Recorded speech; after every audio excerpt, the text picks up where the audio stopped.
はい、こんにちは。多聞丸のカンコレ、多聞丸です。本日は、カンコレ前段作戦23ノルウェー北岬沖北極海 P 級地7船団を護衛せよ輸送第一ゲージをお送りしていきたいと思います。それでは、早速で作戦の内容の方からご説明したいと思います。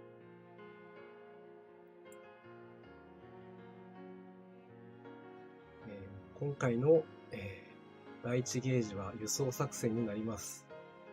輸送ゲージの PT は当作戦で600、ボスを含むすべての水上マスに敵空母はありません。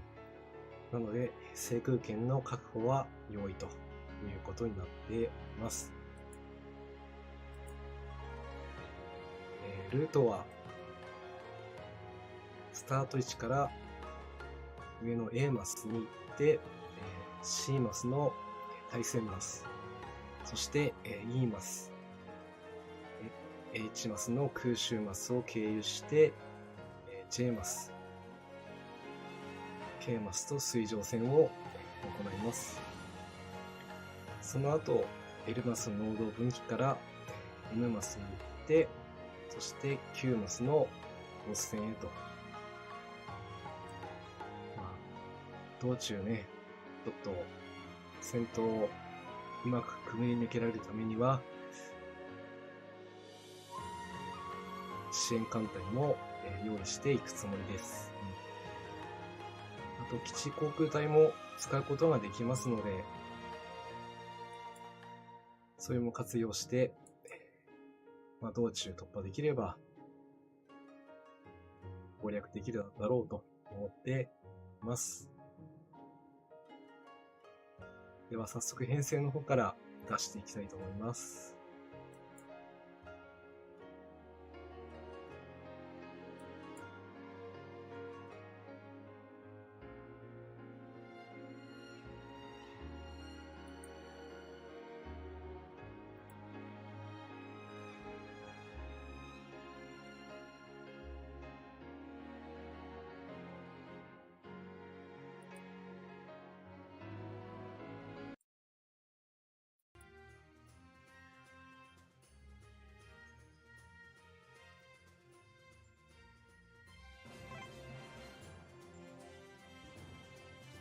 はい、今回は輸送連合艦隊になりますので、第一艦隊には駆逐艦が4隻必要になります。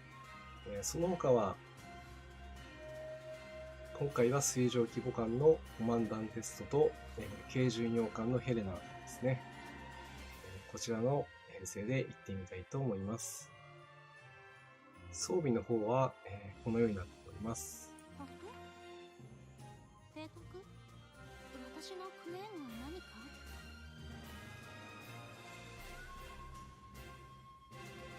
一応今回は高速統一が必要なので、コマンダンテスト機関の方ですね、出力を上げる装備をして、あとは制空と攻撃担当になってもらっております。出番かな？まだ？いつでもいいや。今回は駆逐艦はこのジャービスとジャーナス、そしてレーベとマックスはすべて機銃ドラム艦の装備になっております。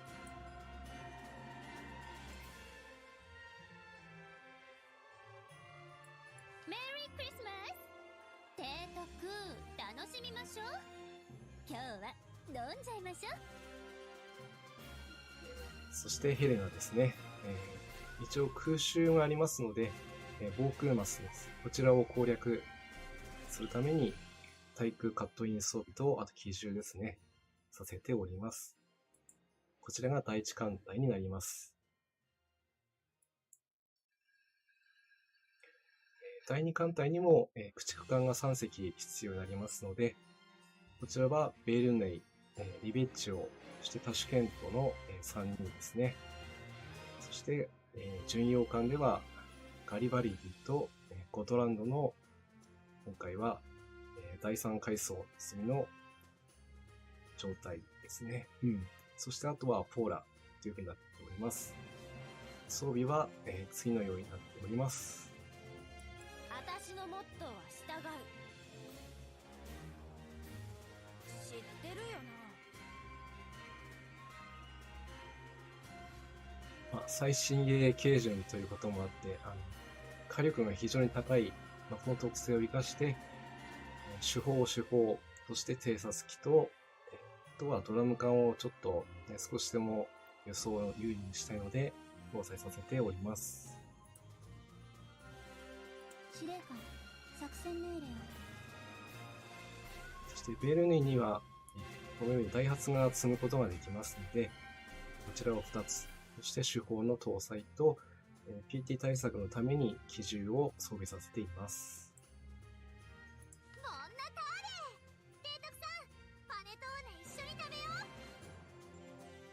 ベッチオはね、ちょっと対戦攻撃が必要になりますので、先制対戦のための水中超新機ですね。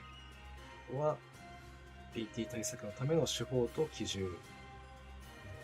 これで反対を守ってもらいます。プリストマン、いや、同志ガングーとお酒はいいよ。酔いすぎじゃないか、まったく。そして主剣とですね、手法と、そして機銃、そして対戦と、いろいろ役割が被っちゃうんですけども、これでしたらね、対戦マスも特に問題なく抜けられるだろうし、PT マスも、突破できるだろうと思っての装備となっております。そう？ならよかった。結構寒いのよ、あの格好。あの格好と言ってるのは、レーシングの時にした格好のことを言ってるなと思うんですけどね。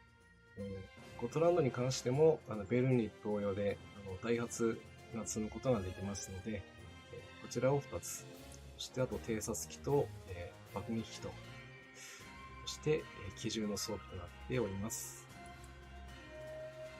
なんでしょう、出撃も飲み会も行けますよ。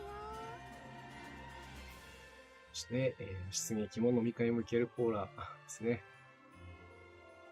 ガリバリティと同じ特徴で水上戦闘能力が高いので、手法の2本、あとは偵察機と、あと水上戦闘機、必要かどうかちょっとは迷ったんですけど、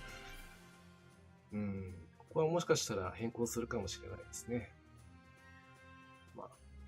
第2艦隊はこのような感じになります。支援艦隊に関しても、前回と引き続きにはなるんですが、朝風、神風の駆逐艦、戦艦から本郷、比叡、春馬、そして航空母艦の宝生さんですね。この陣容で突破を図っていきたいと思います。一応この装備でいきますと、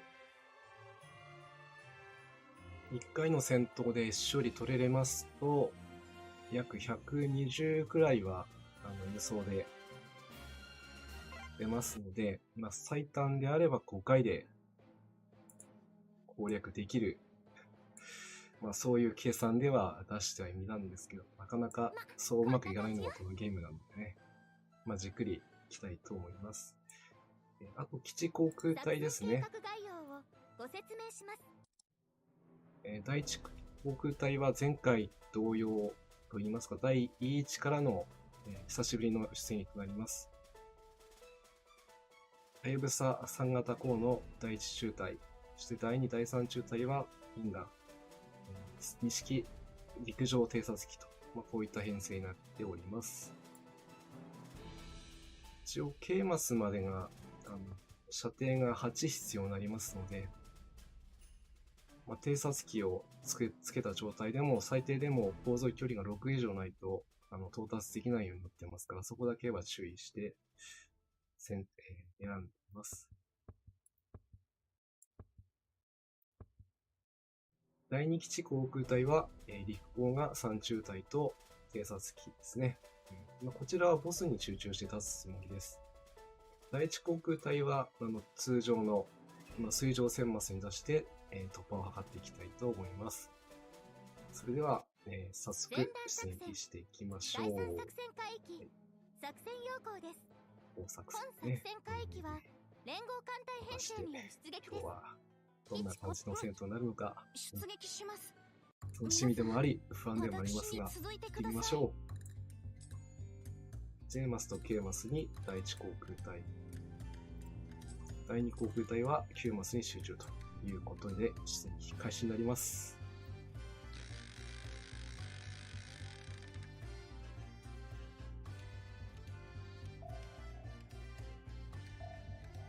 総船団8秒。最初の戦闘は、第一警戒航行冷戦警戒で、突破を図っていきましょう。敵艦隊を発見いたしました。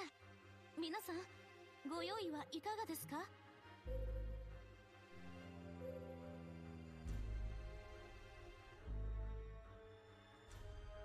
らー！南西の風、やったー！縁起がいいですね。2隻落とせましたね。序盤の潜水マスは、癒しポイントなのかもしれないですけどね。でも油断するとね、いきなりドーンと持ってかれる時があるので、ここは、確実にね、ダメージを与えて突破していきたいところではあります。私がメアなのですか？同志アドミラル、嬉しいです。空色の巡洋艦がまた一番なのか？そうですね。こちらのマスは、B マスに来ましたね。これは予定通りと。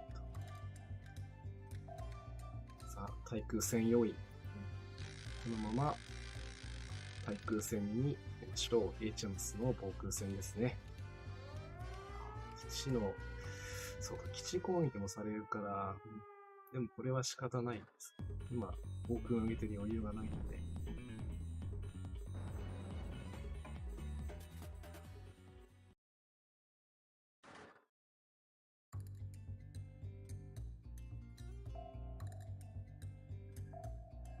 さあ、こちらは第3警戒航行処理で防空戦用意となります。敵艦隊を発見いたしました。皆さん、ご用意はいかがですか？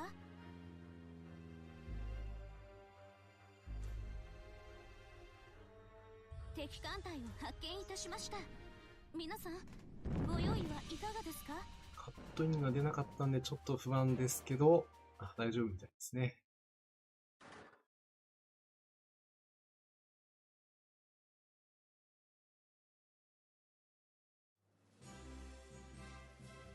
カットイン出なかったんだけどな、完全勝利か。私が、いいでしょう。メアなのですか？グラッツェ！嬉しいです。私がもらっていいのか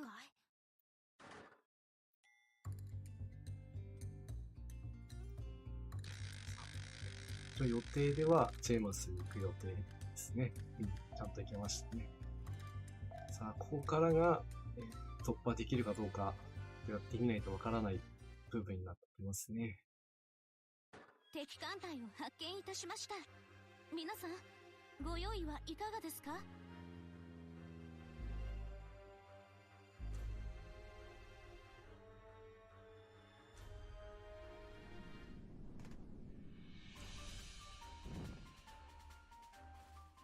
敵艦隊を発見いたしました。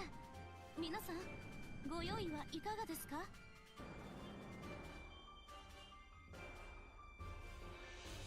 撃ち方始め！いいですね。支援艦隊の攻撃で3隻落とすことができました。支援艦隊のみんなありがとう。実は結構最新鋭だぜ。攻撃開始。行きましょドランド強いですね。頼りになります。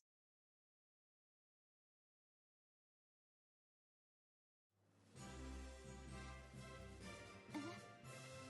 私がメアなのですか？ポーラですか？嬉しいです。ポーラが一番なんですか？はい。それでは、続けて進軍していきます。どなたが高評価をしていただけたようでありがとうございます。これを励みに、戦闘ですね、突破できるように準備をしてきました。さあ、この PT 軍突破できることを、みんな頑張ってきてね。青天さん、こんばんはです。今日もお元気に配信やっております。本日は時間の方ですね。一応今日7時半から始めてはいるんですけども、9時半ですね。そこで今日は行けるところまでやろうと思っていますので、よろしくお願いします。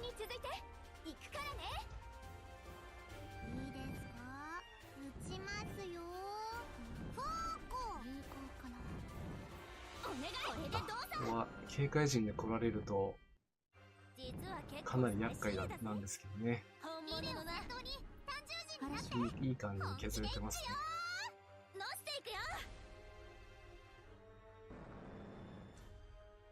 フィニッシュもちゃんと決まりました。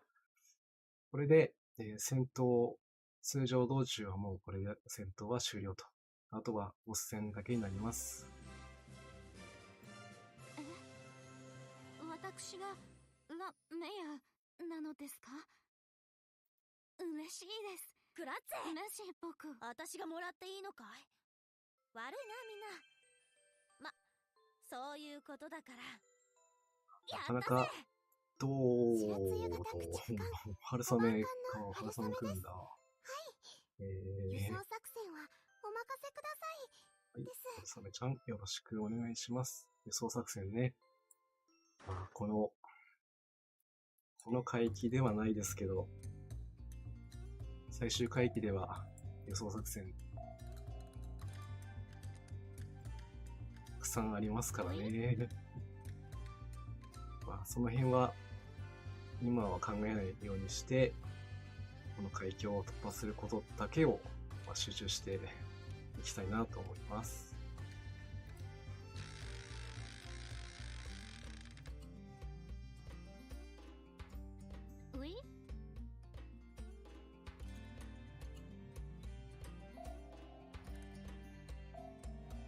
では、勝利取れれば輸送作戦は成功ということですから、みんな頑張ってきてね。敵艦隊を発見いたしました。皆さん、ご用意はいかがですか？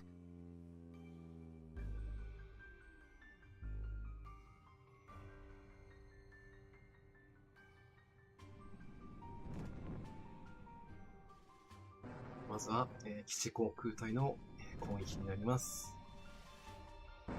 3中隊の陸砲を出していますからね、やはり威力高いですね。逃しはしません。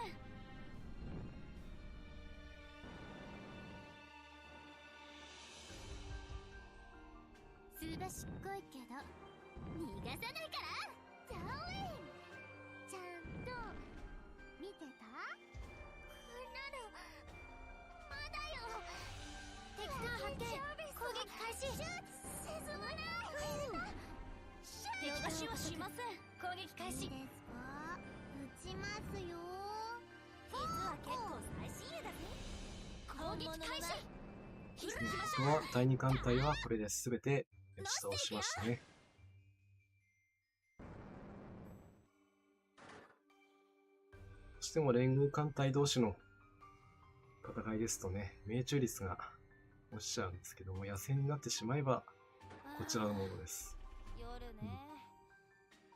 まあいいか。実は結構やるぜ。本物のな。いや、一番のダメージソースを叩いていくんですね。痛すぎです。踏まないとやってられない。リレを先頭に単純時になって本気でいくよ。有効かな。お願い。ヘルシーさん、こんばんはです。今日も元気に配信をやっております。どうか、最後までお付き合いいただけるとありがたいですね。はい。嬉しいです。グラッツェ僕、私がもらっていいのかい？悪いなみんな。ま、そういうことだから。やったぜ！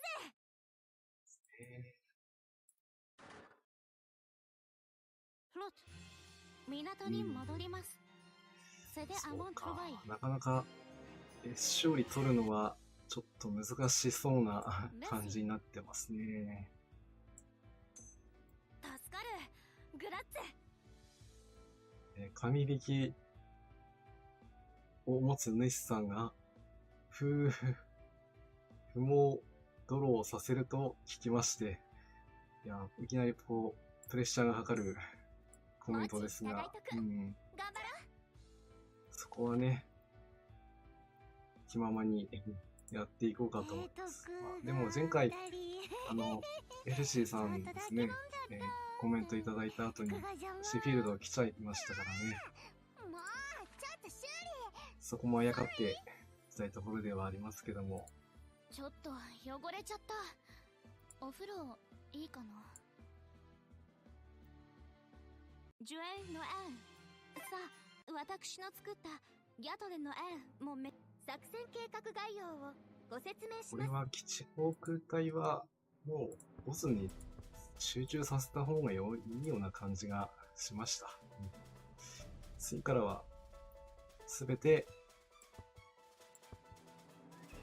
スマスに集中させていくことにします。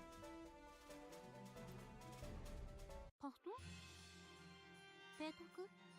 私のクレーンが何か？クレーンが何かと言ってますし、カンムスたちも、クリスマスモードになってだいぶ華やかになってますからね。こんな感じよ。この前のマスのハッシュドロリスって 1% 切ってましたか？あの時はびっくりしましたね。全然そんなの意識してなかったものですから。これも、前回のイベントで、第一回帰のドロップ、それも確か 1% ぐらいの確率しかなくて、ギリギリまで頑張ったんですけども、出会うことができませんでしたけど、今回出会うことができましたから、それから引き続き、という感じでもあったのかもしれないですけども、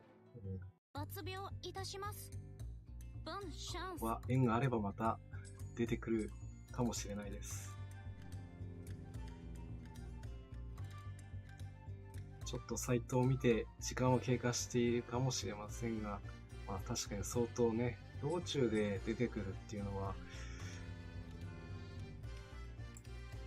イベントでもね、なかなか、出会えないことが多くて、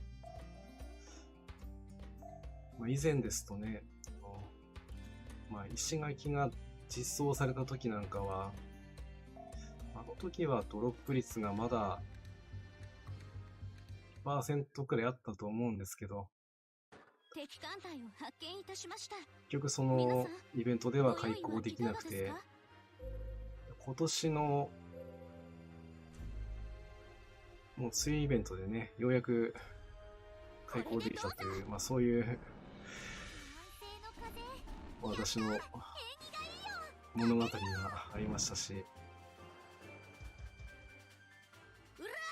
ドロップ艦に関しては特に開港する新カンムス、できればその海域で攻略できれば一番いいんですけど、自分の体感でいくと大体よくて2割くらいかなっていう感じでやってますから、会えないときはまずは攻略優先させて、全ての海域が攻略できましたらまだ会えてないハムスに攻略をね、していこうっていうスタイルでやってますので、まだシロッコとは会えてないんですけど、まずは最終海峡をなんとか突破してね、行きたいと思ってるんですけどね。私がメヤなのですか？嬉しいです。どうし自分は4つ目のフームを完走してから10周ほどチャレンジしてみますということですね。私が出るのが先か、ヘルシーさんが出るのが先か。これは、どちらも出るとね、一番万々歳なんですけどね。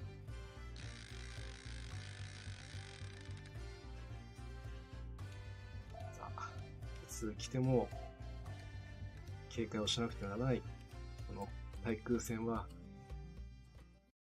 いつも緊張して臨まねばなりません。敵艦隊を発見いたしました。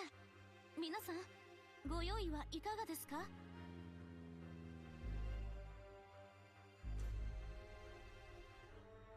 さっきより敵艦隊を発見いたしました。大丈夫かな？皆さん、ご用意はいかがですか？今回の航空艦は銀だ。OK です。さっきはカットインが出なくて完全勝利ということでしたけど、今回はカットインが出ましたからね。同じく完全勝利でも、やっぱり安定感がね、違いますね。私がメヤなのですか？嬉しいです。クラッツェ、メシ私がもらっていいのかい？あとは水上戦の2回、こちらの方から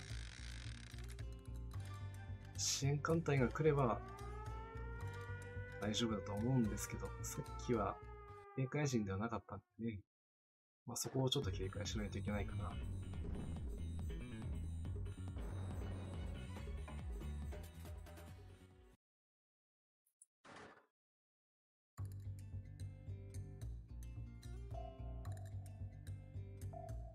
では、太陽圏海溝工序列で戦闘開始です。みんな頑張ってきてね。敵艦隊を発見いたしました。PT さん、こんばんはです。今日も、見に来ていただいてありがとうございます。今日はこの E3 の輸送第1ゲージに臨んでいます。ただ輸送ゲージ全部削り切るというよりは時間で今日はやるつもりなので、9時半までですね、できる限り削りやっていきたいと思いますので、そこまでお付き合いいただけると嬉しいです。よろしくお願いします。やった！縁起がいいよ！勝てるよ！さあ、戦闘開始だ！腕が鳴るね。近づけるな！みんな、始めるよ！敵艦発見！攻撃開始！本当はちょっとしつこいのよ。敵艦を捕捉！攻撃開始！さすがに少し残っちゃいましたけどね。なんとか雰囲気の方はかわしてくれましたので、よかったです。私が一番。そう。勝利か。そうなの？いい響きだな。嫌いじゃない。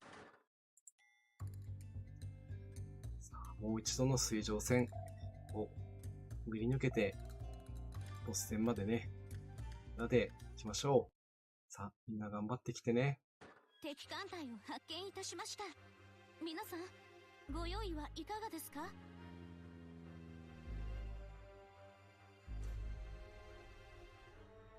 敵艦隊を発見いたしました。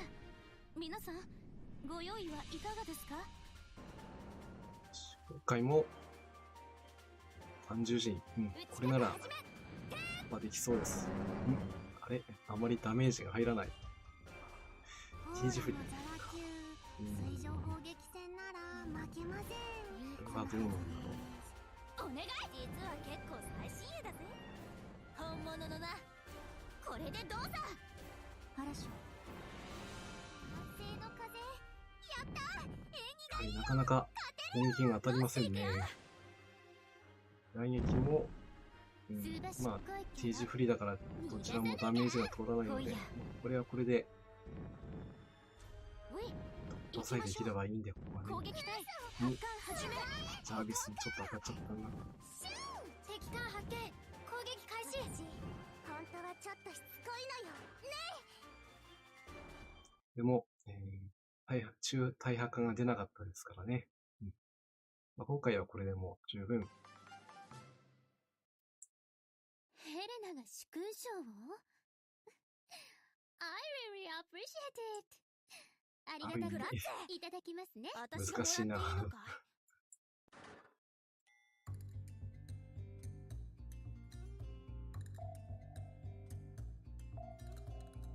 まあ、先ほどと違って基地航空隊をね、全部ボスマスに集中して出してるので、さあ、今度は、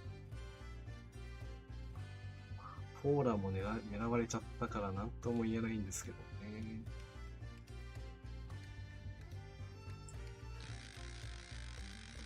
とりあえずは戦闘形態が、同行性以上であれば、勝利取れるかもしれませんが、まずは A 勝利取っていきましょう。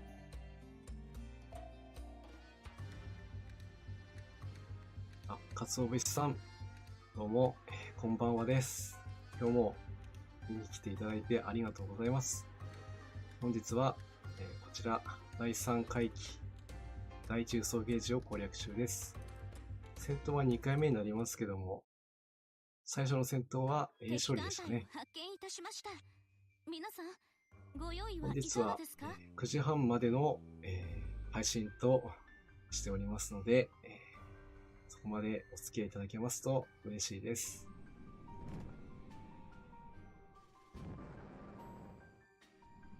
基地航空隊のみんなの力、存分に発揮していますね。すごい。ここは予想以上に働く。逃しはしません。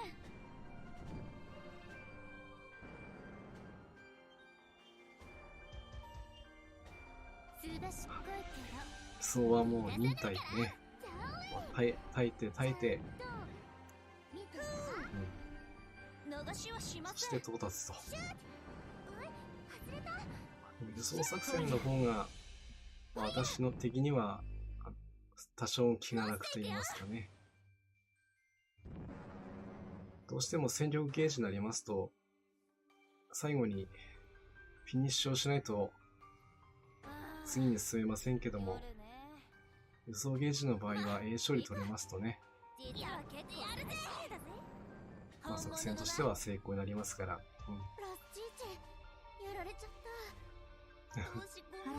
敵の第2艦隊が消し沈みにでもなかなかね、もうボスが硬いんで、倒すのはちょっと容易じゃないかなって感じですけど。でもいいです。ちゃんと1回ごとにこうやって予想してますので。私が一番働いちゃった？本当？やだ、ジャービス。ほら、見て、私がもらっていいのかい？あんた、悪いな、みんな。持ってるわね。そういうことだから。数じゃないのよ。やったぜ！はい、これで2回目も無事に輸送作戦成功しましたね。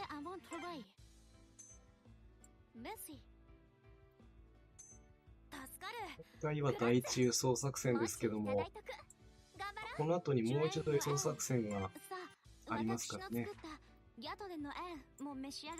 そっちの方がちょっと長くかかりそうな感じもするんですけども、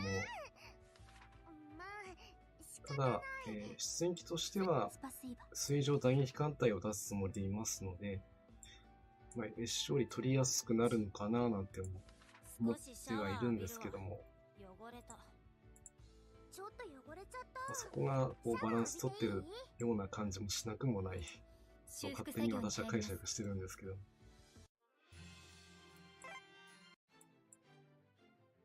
作戦計画概要をご説明します。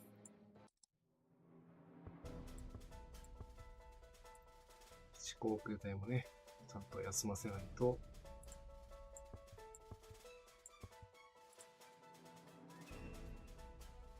本来の力が発揮されませんのでね。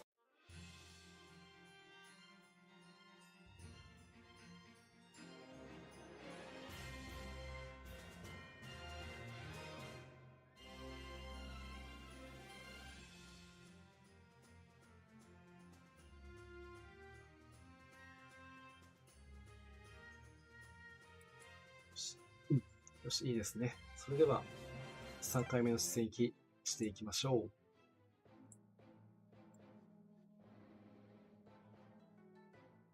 こ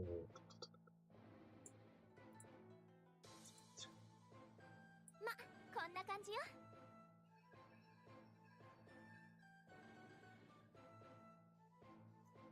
この場を借りて質問なんですが、皆さんはアメリカの駆逐艦の 53.3 ミリの魚雷ってどのくらい回収されてますかというヘルシーさんからのご質問。さ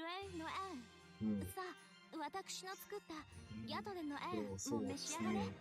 私の方では、その魚雷に関しては、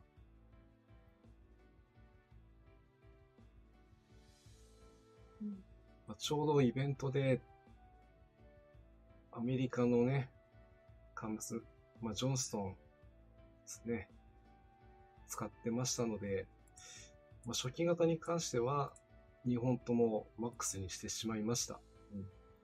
後期型は回収できないので、このままですけどね。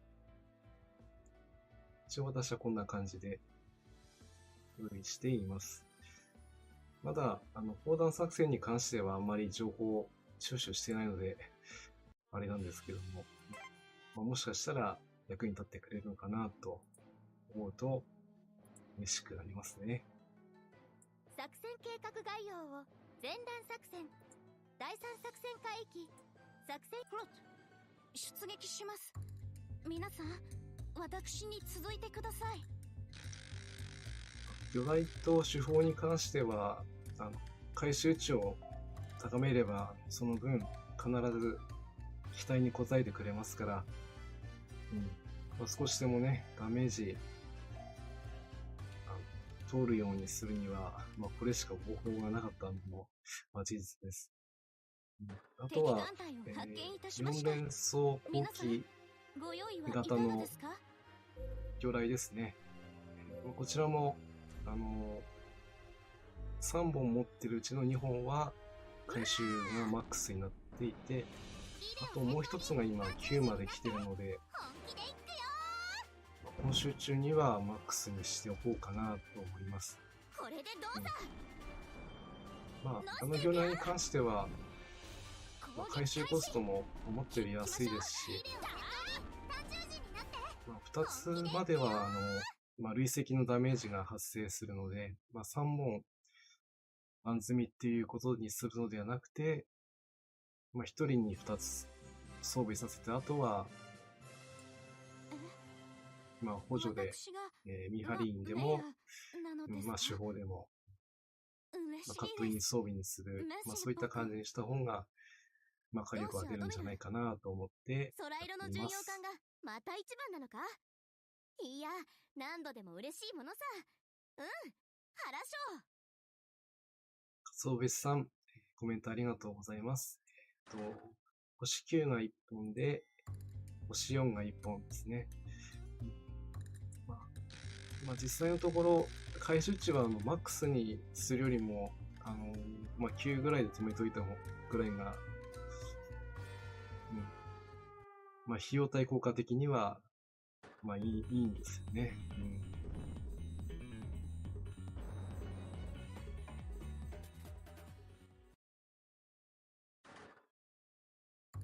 フレさんに、後期型とその前期型をマックス2本積んで突撃。そうなるとどれくらいの火力が出るんでしょうね。あまりそこまでやってしまうと、敵艦隊をそこまで無事にたどり着けてもね、皆さん、ご用意はいか右の方、がですか？カンコレうまいんで、フィニッシャー潰してくるんですよね。必ずもう一人か、できれば3人ぐらいのカットイン感出していかないとね、なかなかフィニッシュまで持っていけないのがよくあるパターンですし、それより何よりその追反感をね、全部落としてしまわないと、そこまでたどり着かないっていうのもありますから、そこら辺の調整がうまくいけば、なのですか？フレッチャーのね、最後のクラッラスダンで私がもらっていいのか？ものすごい火力を発揮するかもしれないですね。そういうことだから。やったぜ！そうですね。今は自分も、放置してましたので、対策として星をつけてると。こういったものを上げときますとね、これからの、戦いで必ず、どっかで役に立ってくれますので、もし魚雷の本数が足りているのであれば、そこまで無理しなくてもいいんですけども、敵艦隊を発見いたしました。なかなか5連装酸素魚雷をマックスにしたりとか、6連装酸素魚雷をマックスにするっていうのも、これも結構難儀な作業になっちゃうんでね。そこをまだという方であれば、そのアメリカの、ね、その53センチね、こちらの魚雷回収してもいいんじゃないかなと思います。コーラもザラ級水上砲撃戦なら負けません。これでどうぞ。いいはずですね。乗っていくよ。有効無駄だね。お願いよ、戦闘に単獣人になって本気で言ってよ。水上戦ね、突破できましたね。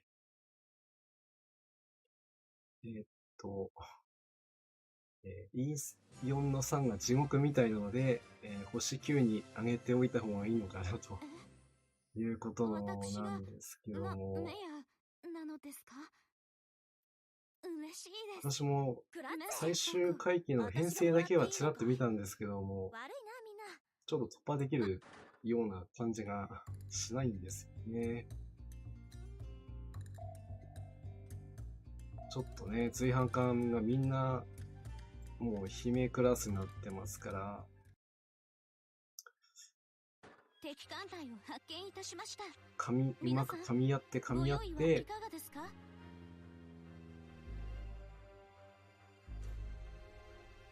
ていかないと、私の艦隊の実力からすると、やっぱり友軍来ないと、そこまで持っていけないなっていうのはちょっと実感しますね。運営さんもそのつもりの編成で組んできてるとは思うんで、それをね、なしで突破していく人は本当にね、さすがにこれは恥ずかしいな。もうカンストしてる人たちなんで、それと比べられるとね、私の今と言いますかね、艦隊の戦力では、1段も2段もちょっと下なんで、そこは、ちゃんと、活用できるところは活用して、攻略を目指して、そうやって今までやってきましたし。クラッツェ、私がもらっていいのかい？悪いな、みんな。そうですね。そういうことだから。5連装とか6連装は、しぐれとか霞オアとか、チャーハン様に回した方がいいかなと。魚雷の、カットインも、最低でもね、2本は装備しないといけないと思ったら、ここで出るんだ。びっくりするなぁ。私がガングート級一番艦。血が来ちゃったなぁ。いい面構えだ。いいだろう。よろしくお願いします。ヘルシーさん、ガンクード来ちゃいましたよ。どうも、なかなかドローンいいような感じですね。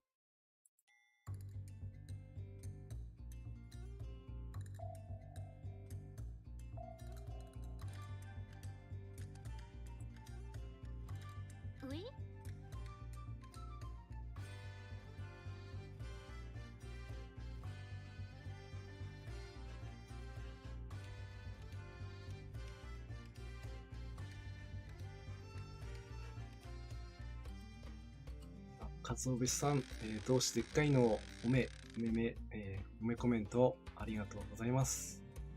ういランクードね。うん。イベントのね、最終ご召喚だったことを考えますとね、まあ、道中で出てくるということはちょっとびっくり。敵艦隊を発見いたしました。皆さん私もご用ガン意はいかクードはがですか？まあ、2隻いましたから、まあ、3隻目。敵育成しよう艦隊を発見いたしました。まあ、皆さんこれはまあ、間違いなくご用意育成した方がはいかがですか？いいのでね。まあ、ガンクードは低速艦なんですけどもね、まあ、第2艦隊に組み込めるちょっと特殊な、艦ですし、まあ、運用としては、あ、いけねえ。基地航空隊出し忘れた。機関部は大丈夫。やってしまったな。ちょっ縫合と、できる。行きましょう。 A 勝利も危うい状況になっちゃいましたね。敵地目補足。攻撃開始。実は結構 A はいけるかな。これでどうだ。攻撃開始。基地航空隊休ませると言って、そのまま休ませたままにしていましたね。無駄だね。まあでもね、第2艦隊は全部落とせましたし、腕が鳴るうんね。これ以上はやめとこう。追記はしません。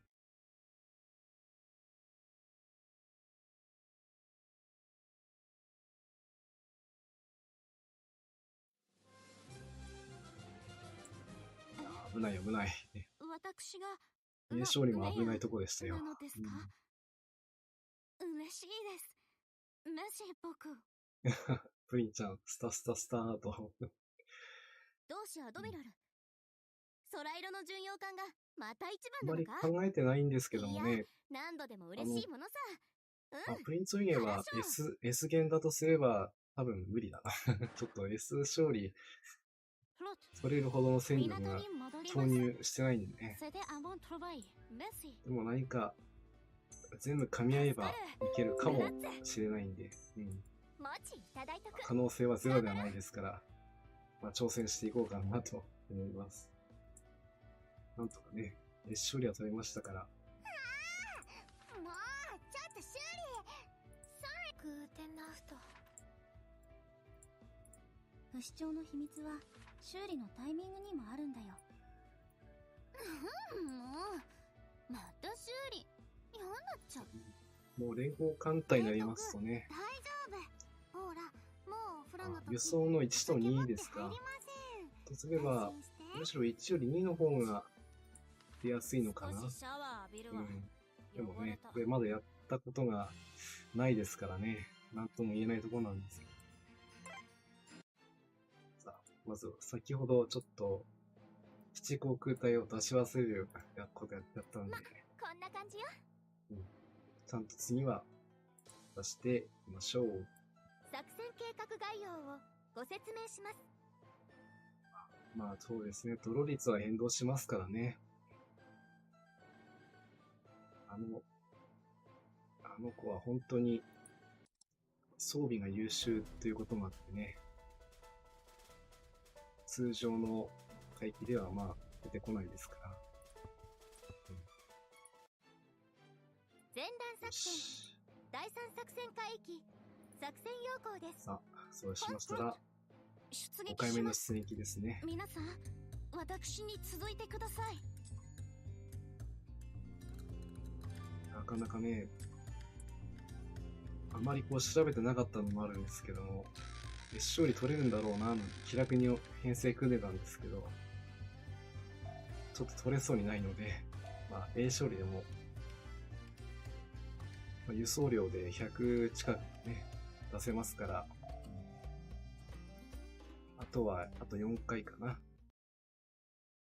ければ、敵艦隊を発見いたしました。皆このさん海域もご用意はいかがですか？第一輸送作戦も攻略できそうなので、まずは頑張っていきましょう。うらー！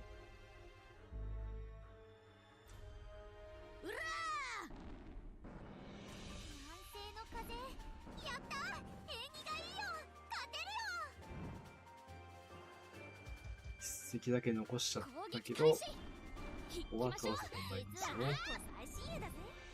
本物のな。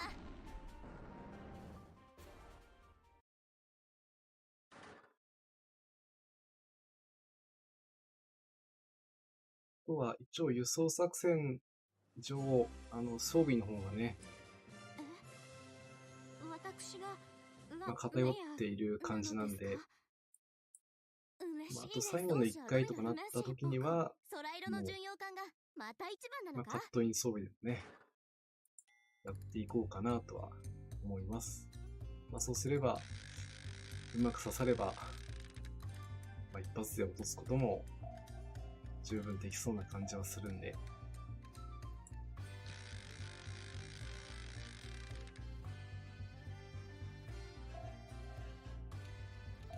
すね。輸送は割り切り感覚でしますもんね。これを運ぶという作業もね、実際の、敵艦隊を発見いたしました。皆さん従事してみますとご用意はいなかがですか？かなか守りながら戦うというのはね、逃しはしません。普通の戦闘以上にこう、疲労をするというかね、それが回数が多くなればなるほど、それに慣れてしまって、油断もしてしまうということで、非常に、私がメア精神的にこう来るといったところがありますから嬉しいでね。す。クラッツェ僕、私がもらっていいのかい？悪い。で、あまりこうね、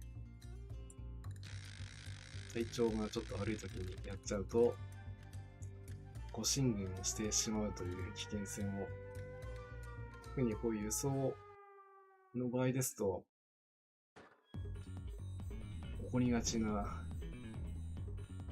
状況なので、ちゃんと戦闘終了後はね、艦隊の状況を確認しながら進めていきたいところです。では、第4警戒航行所です。戦闘開始です。みんな頑張ってきてね。敵艦隊を発見いたしました。皆さん、ご用意はいかがですか？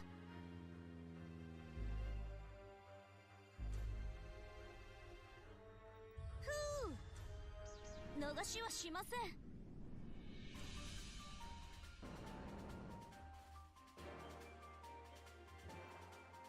し、食らいついた。仕留めてやる。ほーらのザラ級水上砲撃戦ならさあ、水上戦。そのはずにこれでどうだ。お願い。なかなかかわしてくる。本物のな。やった。縁起がいいよ。勝てるよ。やりました。最後もフィニッシュしてくれましたね。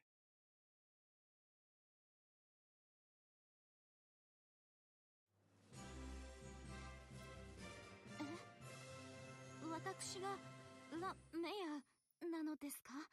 勝利か。嬉しいです。いい響きだな。メシ嫌いじゃない。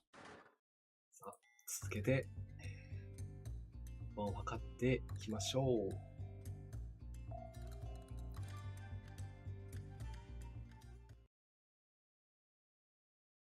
敵艦隊を発見いたしました。皆さん、ご用意はいかがですか？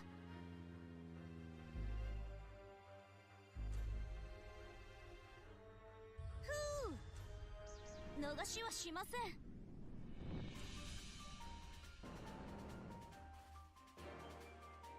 さあ、支援艦隊のみんな、頼むよ。よし。今回2度目の T 字振りが出ましたが、この状態であれば、特にね、中杯以上にならないことを祈っていくしかないんですけどね。どうがいいのか。そうですね。逃しはしません。攻撃開始。発見。攻撃開始。本当はちょっとしつこいのよ。これで、輸送作戦は完了したも同然かな。ここを突破できればね、まあ少し精神的にも私がメほっと一息なとこなろで。のですすか？嬉しいです。フラッツェ、メシ、私がもらっていいのかい？悪いな、みんな。ま、そういうことだから。やったぜ。そういうことだからとこう男勝りのところもいいですね。バカバだ。畜感バカバだ。簡潔で非常にいいですね、バカバ。は、総作戦を完成するためにも、ボス戦で A 勝利。A 勝利を取ろうっていう気も全くない感じですけど、ね、ここは A 勝利を取りに行きましょう。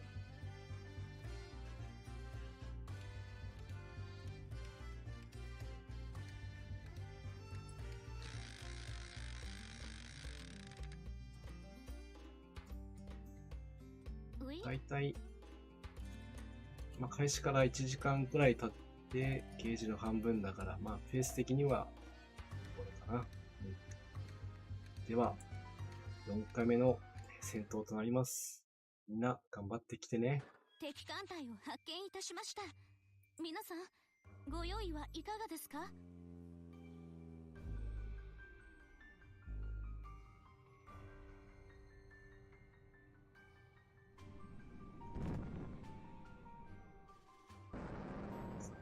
先ほどはね、置いてきぼりしてしまった基地航空隊ですけども、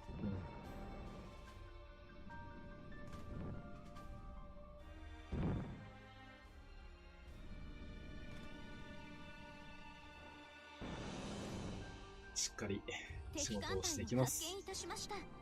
皆さん、ご用意はいかがですか？そして、反抗戦ですね。すばしっこいけど、逃がさないからほいや。やられた。マックスに当ててきますね。違うの。ちゃんと見てた？逃しはしません。敵艦を捕捉。攻撃開始。本当はちょっと基地艦隊の方はね、ちょっと輸送作戦っていうのもあって、これでどうぞ。ダメージが通りづらいのはもう仕方ないんですよね。乗せていくよ。この3巻を落として2巻か。顔を押せないと思うけど、一応安線行ってみようかな。夜ね。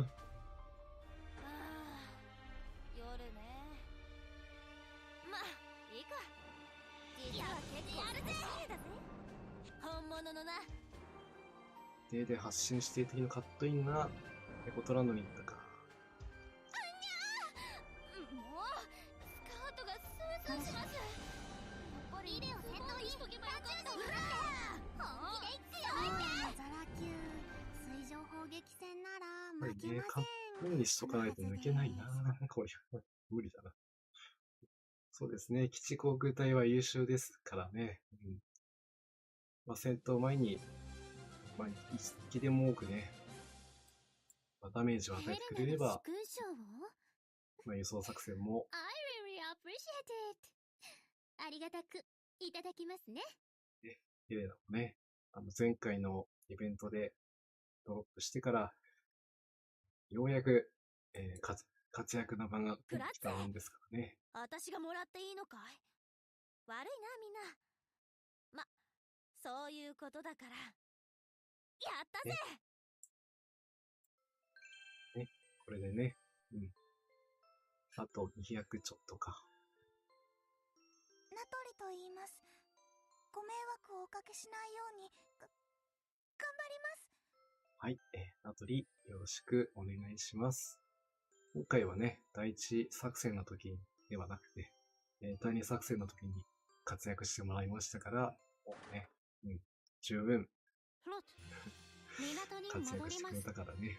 それでアモントバイ。メッシ。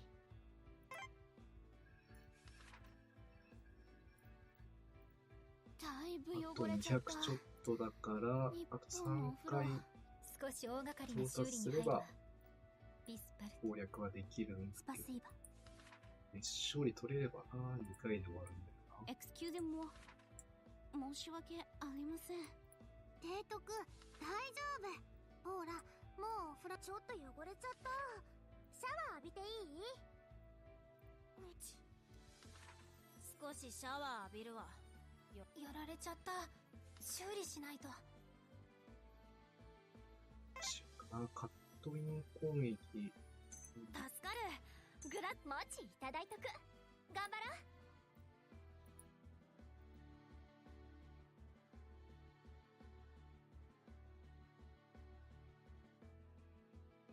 う。やってみようかな。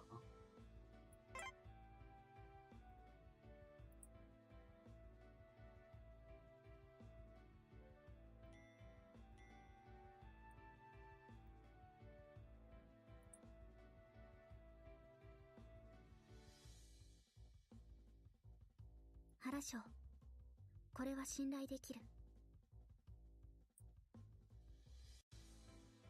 一つか。いいな、スパセイバ。やれるかどうかは別にして、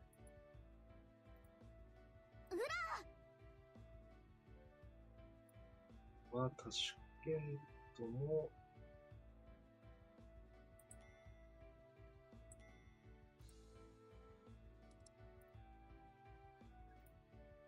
確かもう一個はスパシーバ。タシュケントからタシュケントにありがとう。確かこうだよね。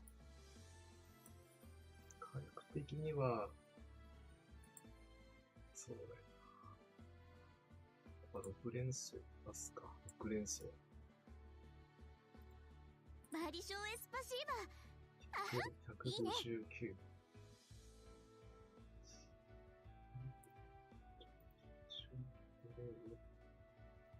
マラジス、いいね。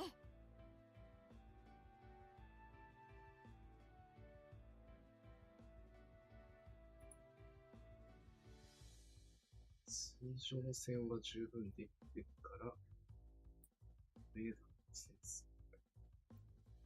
提督、グラーチェグラーチェです。でも3番砲塔だけはこのままで。はいね。片方手法を3号素敵な砲塔にす改造。ると、ポーラご機嫌です。ついでにお酒の瓶、もう少しだけ積みません？しかないかな。だからね、やっぱり、あまりこう、対戦と防空をおろそかにすると、道中突破できずに、撤退ということも考えられるんでね。まあ、このくらいにして、まあちょっと、チャレンジしてみようと思います。勝利チャレンジ。先ほどよりは、こんな感じ可能性がね、10% くらい上がったかな。作戦計画概要を個人的には思うんご説明します。ですけども。いけない。ちょっと休ませない。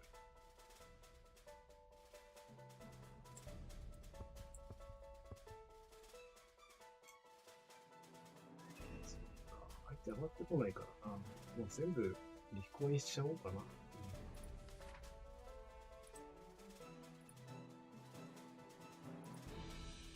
ジュエンのエン。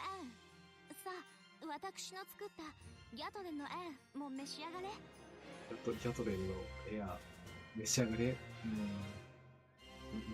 何のことかちょっとわからないな。本当に、多国籍軍になってしまって、まあ、フランスの料理もね、言われても、わからないんだな。まあ、調べればいいんだろうけど、わからないんだな。作戦計画概要をご説明します。それも今度勉強しておかないとな。533回収できる日やと思ったら、ノーマルの4連装魚雷が1本もなかった。ああ、そうか。あれは酸素魚雷じゃなくて、普通の連想魚雷だったん抜病ですいたしね。ます。ボンシャンス。こう魚雷も、共食いするんで、まあ、3連装だったら3連装魚雷が必要になったりするし、まあ、4連装ですとね、まあ、4連装、まあ、魚雷を使うこともあれば、4連装酸素魚雷を回収素材として用意しておかなくちゃいけなかったりもするんで、敵艦隊を発見いたしました。まあ、適時10ご用意個ぐらいはいかがですか用意しておけばいいんでしょうけど、まあ、そうすると母校の装備薬を圧迫してしまうんで、これもまた難しいところではありますビデオね。先頭に単獣人になって本気で行くよおお、危ない危ない。T 字フリーだったか。実は結構最新鋭だぜ。本物のな。有効かな。魔王人だと思って安心していてもね、無駄だね。ほんと抜かれるときはあっさり抜かれますからね。ビデオ先頭に単獣人になって本気で行くよ生き残っちゃったか。いいね、かわしてかわして。近づけるな。ファイヤー。ほいや。敵艦発見。攻撃開始。私本当はちょっとしつこいのよ。ねえ。逃しはしません。ダーリン。ちゃんと見てた？なんとかね。やっぱ初段の来撃が怖いんでね。まずは突破を優先していきたいですね。そうですね。ここは装備薬だけ、前に一回私が一番働いちゃった？運営さんからプレゼントされて増えたことがありますけども、ほら見て、私のまあ基本的にはあんた空色の巡まあ、洋カンムスの枠とまた一番装備薬ね、一緒にあげることになっちゃうんで、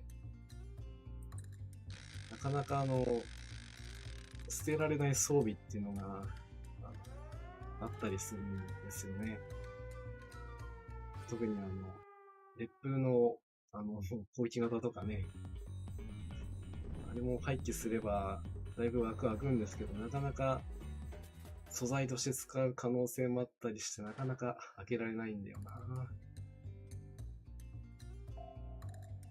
潜水幼女の存在はちょっとね、許せない場合もあったりしますから、もうこう潜水幼女が出てくるんだったらもう基地航空隊の東海部隊にも全部出しますからね。敵艦それくらいしないともう隊を発見いたしました。皆さん対策のしようがないですご用意はいかがですか？ね。潜水幼女1隻だけで来てくれればね、敵艦隊を発見いたしました。先制対戦来日バご用意ックライではいかがですか？大破ぐらいまでは持っていけるんでしょうけど、必ず随伴で2隻か3隻連れてこられるから、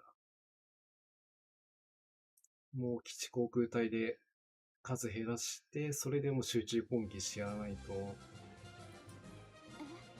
あまりこうダメポン戦法は最後の手段なんで使いたくはないですけどね。嬉しいです。グラッツェ。メシ私がもらっていいのかい？悪いなみんな。ね、そういう前回のことだから前段作戦だとね、まあ、道中に潜水幼女出てきたりもしましたから、まあ、今回は、まあ、前半では出てきてくれなかったので、まあ、まだ良かったと思うんですけど、対戦装備に関しては、本当先制対戦攻撃ができてね、皆さんご用意は本当対策ができてよかったと思います。それがなかった当時は、本当、出てきた警戒陣来ちゃった。ついに来たな。逃しはしません。これ抜けられるかな。頼む。支援艦隊頼むよ。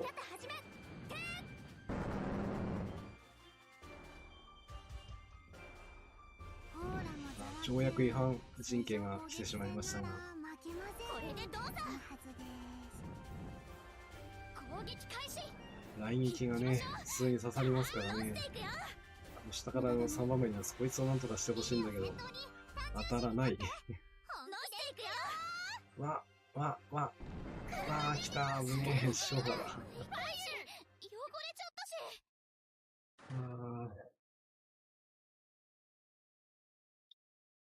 だから油断できないんだな。ヘレナが殊勲賞を？I really appreciate it. ね。ありがたくもうね、いただきますね。まあ、今回はゴトがマットがかわせましたけどね。まあ、次は、こうはいかないだろうな。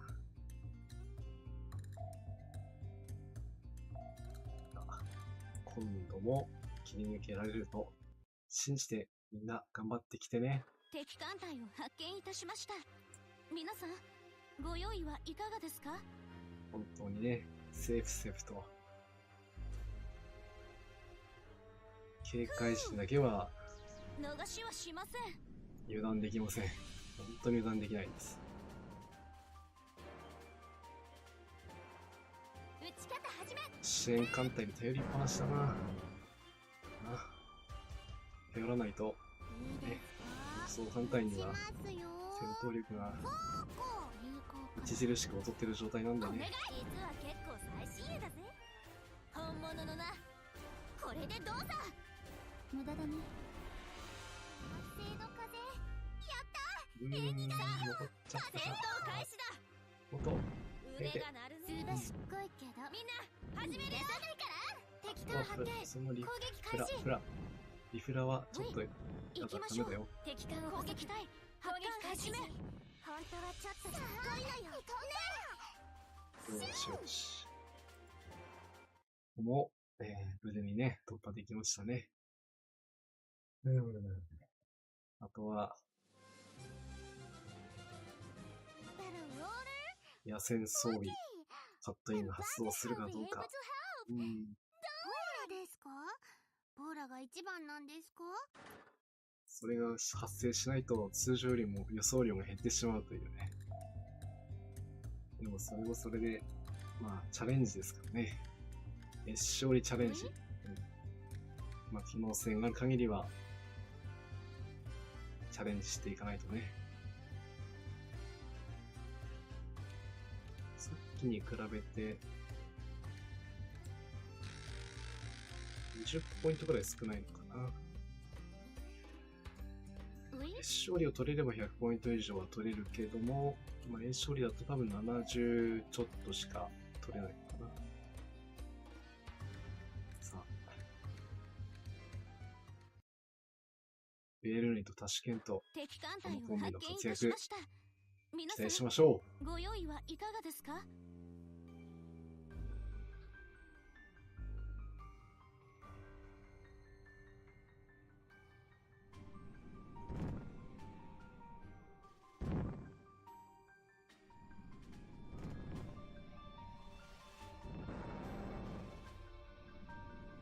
まずは2隻。4隻。6隻。敵艦隊を発見いたしました。思ってますかね。ちょうど半分させてごくれましたね用意はい。かがですか？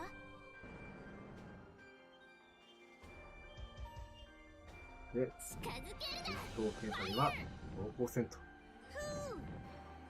な。逃しはしません。さすがレーベ。水上戦で落としたのはでかい。本当はちょっといや、削ったな。いや、さすがマックス。当ててくれた。水上砲撃戦ならうわ、危ない。危ない危ない。結構最新鋭だぜ。これでどうだ。ベルネを狙わないでくれよ。乗していくよ。5本、1本。よし、これはいける可能性がありますね。うん。カットインが発動できれば、取れる可能性が、可能性ですね。まあ、いいか。実は結構やるぜ。本物のな。仕事に行った。発動せず。ビデオ先頭に単獣人になって。本気で仕事のカットイン、どやーいた。289。うん。まあ、2本の装備だったとしても、やっぱりね、ダメージでかいな。皆さん、応援ありがとうございます。ついに、勝利ね、取れましたね。私が一番。そう。そうなのやっぱレイベとマックスがね、水上艦落としてくれたのもでかかったんですよね。あれで丸裸にできましたから。同志アドミラル。空色の巡洋艦がまた一番なのか？いや、何度でも嬉しいものさ。原賞。これでいくとね、119ポイントということになります。エスコメ、ありがとうございます。クティさんも、ありがとうございます。カツオベスさんも、エスコメ、ありがとうございます。今回初めてね、勝利取りましたけども、特に、ドロップはありませんでした。でも、これで、勝利取れるということが分かりましたからね。もしかしたら、次も取れるかもしれないんですね。やられちゃった。ごめん。おいでよ、ふうもちゃん。ここはよく言われてる物欲ですね。お風呂、いいかな。お威厳チャレンジをね、したいんですけど、そこを思ってしまうと、来ないと。提督、大丈夫。どれだけ煩悩を捨て去るかというね、そこら辺が試されるところではあります。そして、無情のガチャンと。こういうのも必要なことですから。もちいただいとく。頑張ろう。あとは基地航空隊の私の作った準備ができれば、計画概要を出撃もできるというものです。ちょっと休憩させましょうね。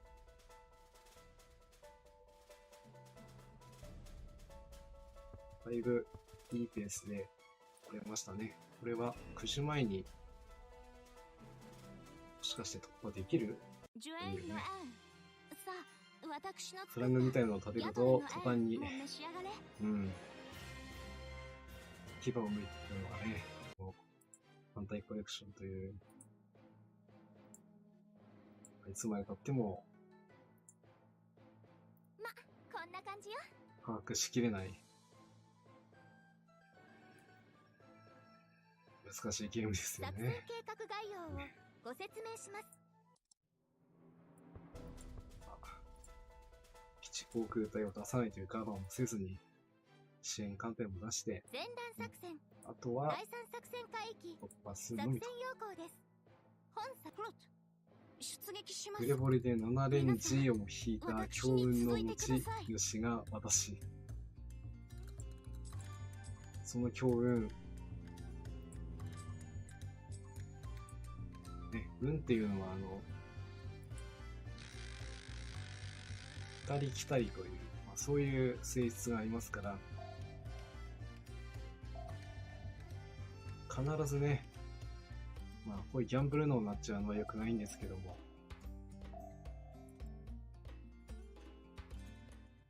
何かのタイミングでね、敵艦隊を発見いたしました。来たりするもんですから、ご用意はいかがですか？可能性を捨てずに飛んでいきましょう。うらー！ビデオ先頭に単獣人になって、本気で行くよお、よし、まずはかわしていける。うら今回もー！実は結構この回帰 TG フリー多いですね。本物のな。有効かな。嵐お願い。道中だったらそれほどね、やったー！縁起がいいよ。帰って突破もしやすいというものですけどね。もう全然 TG フリー聞かれた日にはもう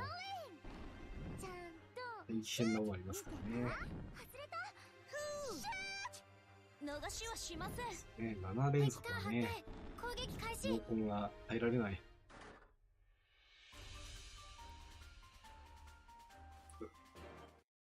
11分の7か。7割近い確率か。ちょっとそれはきついですね。そう、私が一番。ねうん、まあ一つだけ言えることは、そうなの。まあ、どれだけね、戦いにこどうしよう、苦ドメラン。戦を強いられましても、空色の巡洋艦がまた一番なのか？まあ、どれだけ、いや、何まあ、度でも精神嬉しいものさ。的にね、追い詰められても、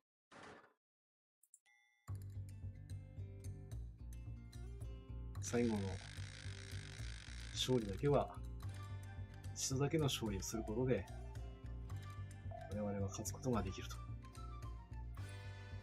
そういうモチベーションで、今までやってきましたし、これからもやっていくので、すべては、この一撃のためにと。まあ、そのための準備だというふうに考えて、まあ、回帰突破をね、していければと。まあ、だからといってちょっと分析とかね、敵の、まあ、戦力とこちらの戦力の比較とか、敵艦隊を発見いたしそこはました。やっぱりきちんとね、皆さん、ご用意はいかがですか？見比べていって、の不足分を埋めていって、敵艦隊をまあ、発見いそうしていくとたしました。最終的にもうここにこれしかないっていうのにきついてきますから、もうこれでダメだったらもうあと回数だと。そういうところを、まあ、楽しんで、特にイベント回帰はね、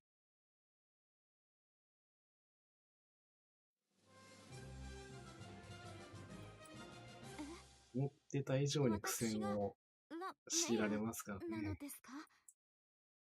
嬉しいです。私がもらっていいのかい？ので悪いな、みんな。まあ、最近そういうの戦闘の傾向としては、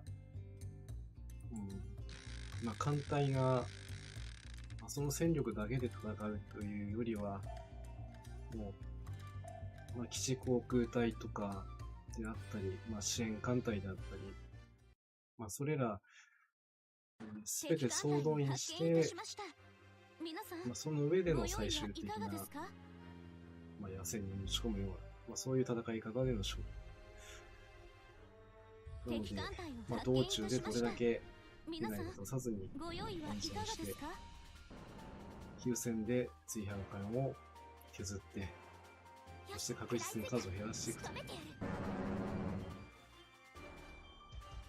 その部分をどういうふうに組み立てていくのかというのは、幸いなことに今回、攻撃開始。最終回帰のね、札が、まあ、一つで済むということは、ちょっと予想外だった。私的には予想外だった。戦闘開始だ。腕が鳴るね。多分2つ3つ用意されるんじゃないかとドキドキしてたんですけどね。それがないだけでも、まあ、全力で、まあ、舞台の投入ができることになりますのでね。ヘレナが殊勲賞を？必ず勝てます。ありがたくただ年内に勝てるとはちょっと言えないいただきますね。かな。ボーラが一番なんですか？勝利の美酒。年内中には、ですか？その最後のところまでたどり着いて、サミダレって言います。よろしくお願いします。ご仙縁台ちゃん、よにもお任せくださろしくお願いします。ご縁任務ね。先生でいつも頑張ってもらってます。そこら辺をね、皆さんに見せできれば、まあ、そこが楽しみです。まあ、前回イベントでも苦戦い。しました。敵艦隊を発見いたしました。その時はまだ、皆さん、ご用意はいかがですか？まあ、こんな風に実況もね、まだ始めたばかりで、敵艦隊を発見いたしました。皆さん、まあ、感覚もよくわからず言ってましたけど、まあ、だいぶ少しは慣れたのかなというところもありますので、突撃します。陣形を整え、私に続いて。ナイス支援攻撃だ。グッジョブ。もザラ級、水上砲撃戦なら負けません。そのはずで。お願い。あんまりこう、スルスルっとクリアされてもちょっとあれかなと思われるかもしれないんですけど、多分絶対そうはならないと思いますんでね。私がメアなのですか？嬉しいです。できればね。もし僕ゴトが一番？まあ私の故郷の偽装ってこれ物がいい以上し、ないという準備をさせてもらっ家具もて、いいんだよ。うん今度紹介するね。徳もう型これでもかと。綾波と申します。まあ、そういう戦い方をね、お見せしたいなと思って、最終回帰まで行きたいところですけども、まだまだね、道半ばといったところです。うい？さあ、その作戦もいよいよ大詰め。ただこれ、勝利取らないとね、輸送ゲージ突破しないんですよね、今回は。ですから、今回もね、うい？これでダメでももう一回やればいいことなんで、まず気楽に行きましょう。では、第4警戒高校所列、戦闘開始です。敵艦隊を発見いたしました。皆さん、ご用意はいかがですか？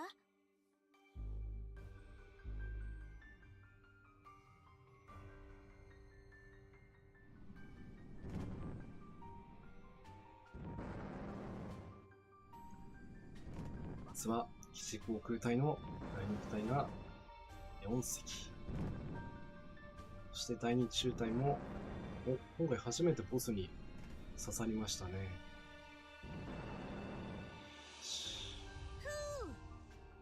ほぼ半分持ってきましたね。あとは、輸送艦隊で、とどめを刺していきましょう。やられた。何？嫌い？違う。チャービスをね、当てていく。逃しはしません。攻撃開始。ボスに集中攻撃だな。オーラもザラ級。水上砲撃戦なら負けません。そのはずに実は結構最新鋭だ。お願い。本物のな。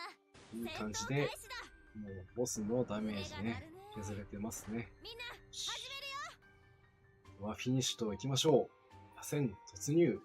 ああ、夜ね。まあ、いいか。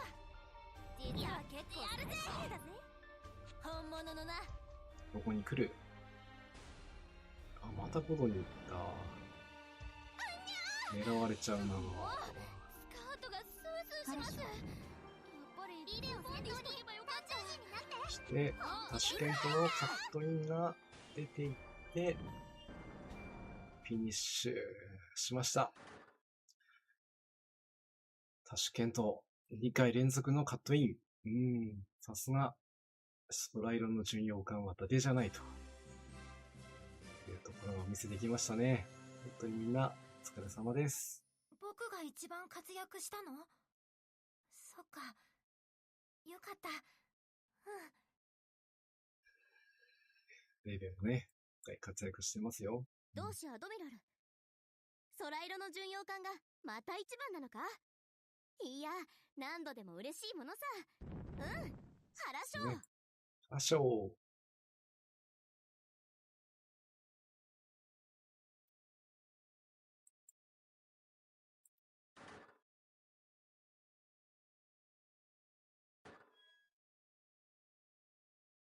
あ、できた。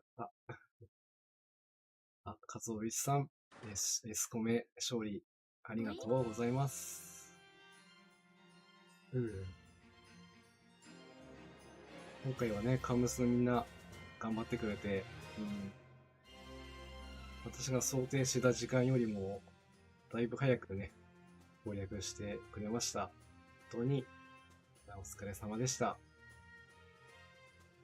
それでは、今日もね、何の日コーナーを始めていこうかなと思います。今日はね、ちょっといつもと違う、催しの違うものが選んできました。まあ、第一輸送ゲージはなるべくね、気楽にやっていこうと思ってたんですけど、ちゃんと攻略できてよかったです。ルーシーさん、おつこめありがとうございます。グティさんもありがとうございます。それでは、いつもやっている私の番組のコーナー、こちらをやらせていただきたいと思います。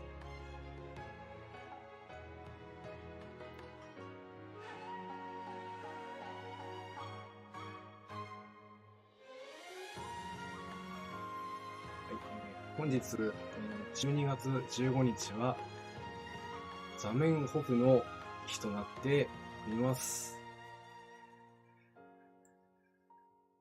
私もあんまりちょっと詳しくないんですけども、この日は、国際語エスペラントが考案したルドベコ・ザメンフの1859年誕生日なんだそうです。ザメンホフは、ユダヤ系ポーランド人の眼科医と言語学者、当時は帝政ロシア領であったポーランドのビャウストクに生まれました。27歳の1887年に国際語としてエスペラントを発表し、生涯をこの言葉の普及に当たったそうです。エスペラントは現在のところ最も広く使われている、計画的に作られた人工言語ということですね。母国語が異なる人々の間でも、意思伝達を目的としており、国際補助語として広く認知されているそうです。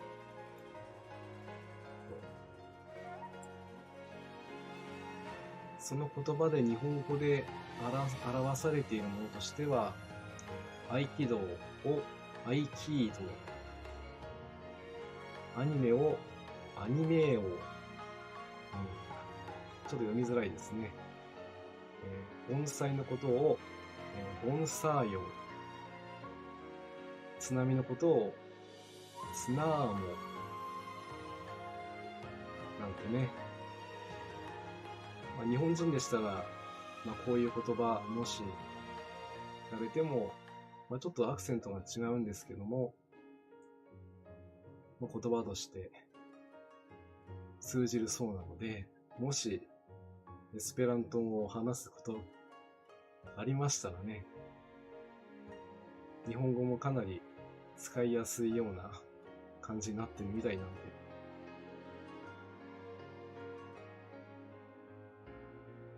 最後にもう一つは、刀ですね。これはパターノっていうのみたいですね。そういう、ザメンホフさんの誕生日が本日12月15日でしたので、紹介させていただきました。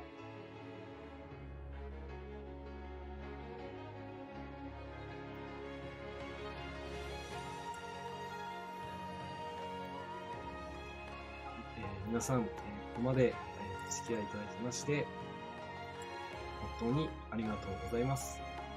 本日は、タモン丸のこれ、船団作戦の D3、ノルウェー北岬沖北極海 PQ17 船団護衛せよ輸送第一ゲージパート1をお送りいたしました。次回は、第2輸送ゲージね、ちょっとこちらの方はポイントも高いんで時間かかると思うんで、1回ではちょっと難しいのかなとも思ってるんですけども、ちょっと準備が整い次第またご案内いたしますので、その時また皆さんと観光で楽しみながら攻略していきたいと思いますので、次回もよろしくお願いいたします。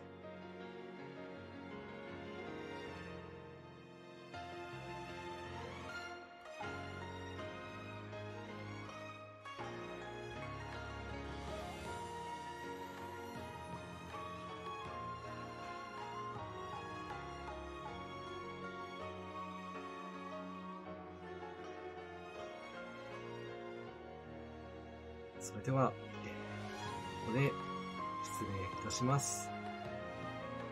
それでは、皆さん、寒くなってきましたので、夜は温めてお休みしましょう。それでは、失礼いたします。じゃあね。